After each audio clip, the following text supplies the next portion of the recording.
This is Tom Loughton from Nimba Creations. In this video, I will be painting and applying our severed clown face gelatin prosthetic mask. I will be painting with alcohol-activated makeup colors. For this, you will need 99% isopropyl alcohol. You will also need brushes and sponges. For this project, I decided to wear a head-mounted video camera. This will allow you to see the entire process from my point of view.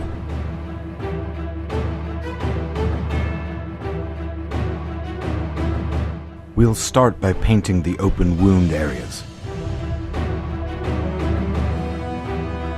Using your alcohol-activated paints, mix up a color that looks like rare steak. Paint this into the open wound areas. Be sure to leave some areas without paint so they can represent fat and torn skin. I use a golden yellow color around the edge of the wounds. This makes the skin look translucent, as if some of the blood is drained away. I use a warm, rosy red color in the contours, the curved areas that lead into the shadows. Don't make the paint too opaque. A wash is the best way to go. If you leave a hard edge, don't worry about it too much. You can blend this away with alcohol on a sponge later on.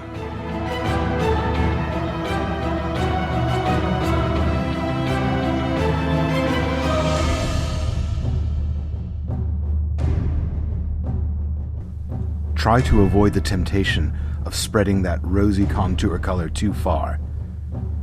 You need some of the areas of the gelatin uncolored for highlights.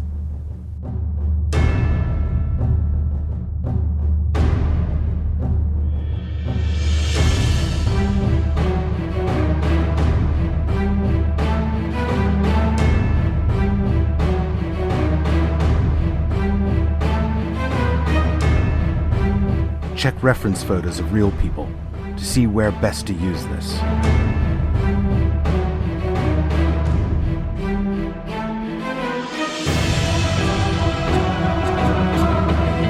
Next, I mix a fairly vibrant purpley pink color as a blush. I use this on the tip of the nose, the bridge of the nose, and the cheeks.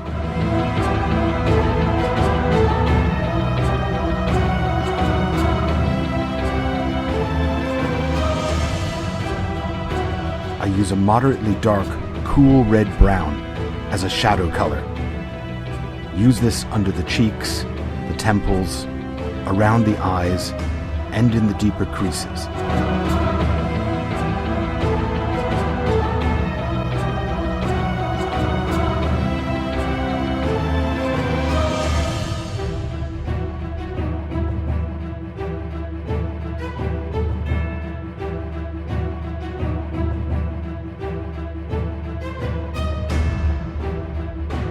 I now mix up a fairly dark gray rose color.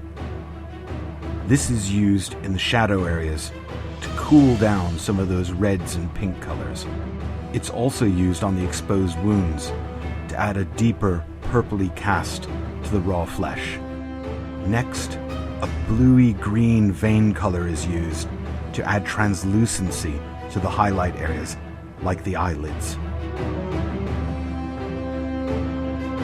This helps create a see-through skin effect, as if the bone is just underlying the surface.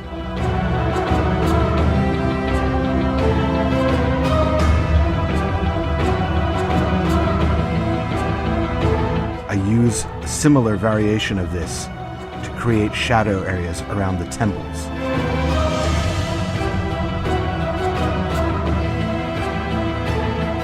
I also use this to create the illusion of hair growth under the skin in the mustache and beard area.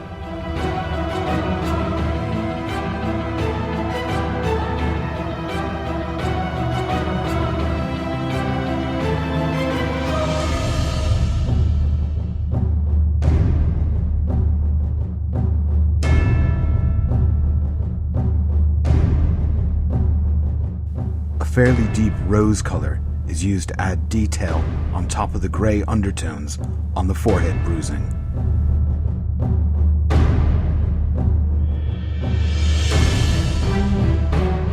I use a light golden flesh tone to highlight the very edges of the wounds.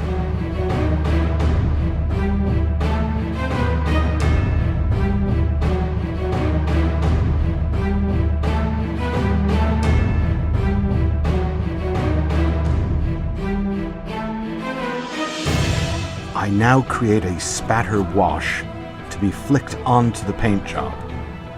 This very thin mix of alcohol and paint allows you to flick small dots of color onto the skin tone. These help break up the smooth areas and add pigmentation marks. Use variations of the overall skin tone, including reds, blue-green colors, and yellows. Flicking the brush quickly with your finger allows a fine spray of this wash to land on the paint job. Tapping the brush, fully loaded with the spatter wash, allows you to place larger pigmentation marks.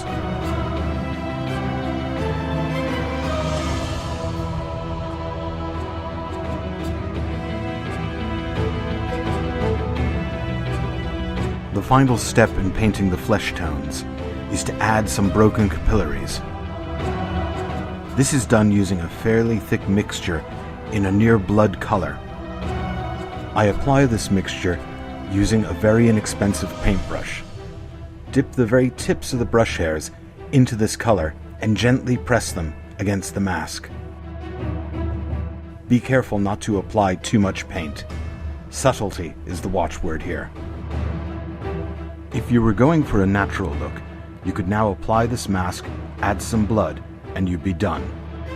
If you're going for the clown look, you don't need to paint detailed flesh tone underneath. You could leave it a fairly plain gelatin and simply apply the clown makeup on top of that. I've decided to apply this mask to an actor and paint him up like a psycho clown. Now, let's mask him up.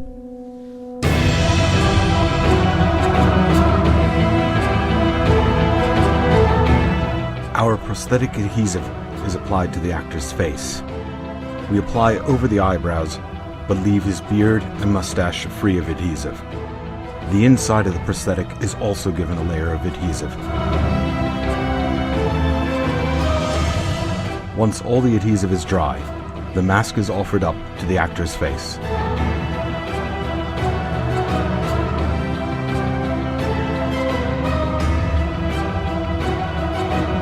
The adhesive will be strong enough to hold the mask in place. The mask is held on strictly by the adhesive. The strings are there just for visual effect. I use our perfect palette for the basic clown coloring. White is used to outline the features of the clown face design. I apply the color sparingly to allow the skin texture to show through. I want this to look like a grungy old clown makeup, not at all sophisticated. I'm very bold with laying the colors on. I use a muted red for the nose and the mouth area.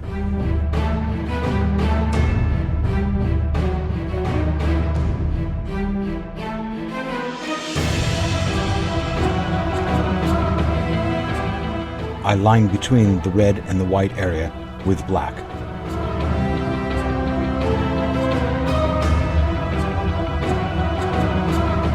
I also use black to color in the eyebrows and the small triangles under the eyes.